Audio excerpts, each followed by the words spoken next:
দুরুদের ভিতরে দুনিয়া আখেরাত পুরাটা ঢুকানো রাখা আছে। এই জন্যই তো এক সাহাবী বলছিলেন, ইয়া রাসূলুল্লাহ, কতটুক দুরুদ পড়বো? বলে তুমি সিদ্ধান্ত নাও। 4 ভাগের 1 ভাগ, দিনের 4 ভাগের 1 ভাগ।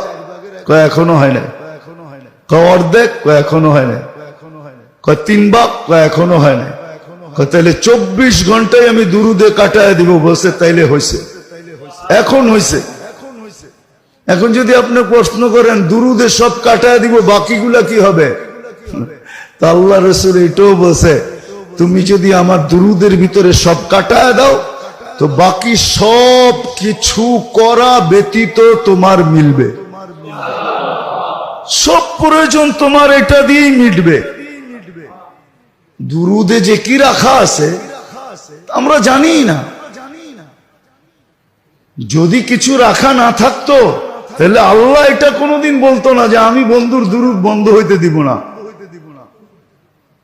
আমি পড়তে থাকবো। ফেরেশতাদেরকে বলতেন না তোমরাও পড়ো, আমাদেরকেও বলতেন না তোমরাও পড়ো। যদিও আমি প্রশ্ন উঠায় দিছি যে আমরা তো একদিন শেষ হয়ে যাব, দুরুদ কি শেষ? তো বলছে ফেরেশতা পড়বে।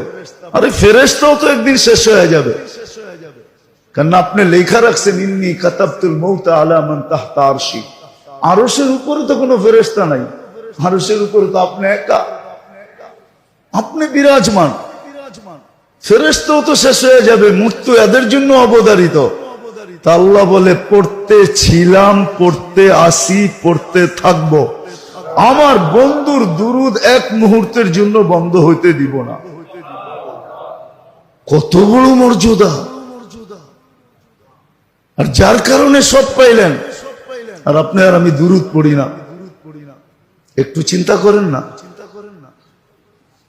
তাইলে ওই কথা সত্য হবে না কেন যেটা আমি প্রথমে বলছিলাম, যে মুহাম্মদুর রাসূলুল্লাহ সাল্লাল্লাহু আলাইহি ওয়াসাল্লামের নাম শুনলো আর দুরুদ পড়লো না, সে ভাবতে পারে যে আমার নামটা হতভাগাদের লিস্টিতে লেখা, ধ্বংসপ্রাপ্তদের লিস্টিতে লেখা, আর সিল মারা ধ্বংসপ্রাপ্ত।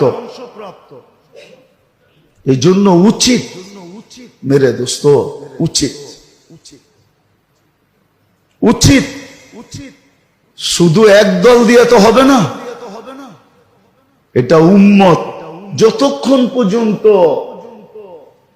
50% উম্মত এই অভ্যাসে না আসবে। আরব দেশগুলোতে অভ্যাস আছে।